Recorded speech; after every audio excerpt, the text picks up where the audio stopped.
Right at the heart of the gospel, we find this notion of radical generosity. Jesus displayed this radical generosity. Obviously, the ultimate expression of that was by laying down his life for us. But he was constantly displaying this radical generosity, throughout his life in so many different ways. And he invites us to the same radical generosity. He says in the Gospels, whoever has 2 coats must share with anyone who has none, and whoever has food must do likewise.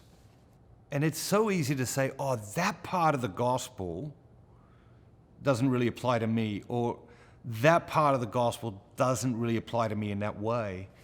But there's lots of people in the world who need a coat, and there's lots of people who need food, and most of us have got plenty. Most of us have got more than we need, and a lot of us have got more than's good for us.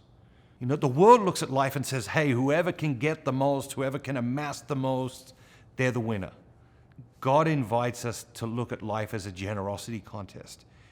Who can be the most generous person? He wants us to be generous with our praise.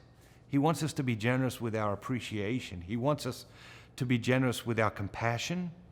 He wants us to be generous with our patience. How's God inviting you to be generous at this time in your life? How is God inviting you to be generous today?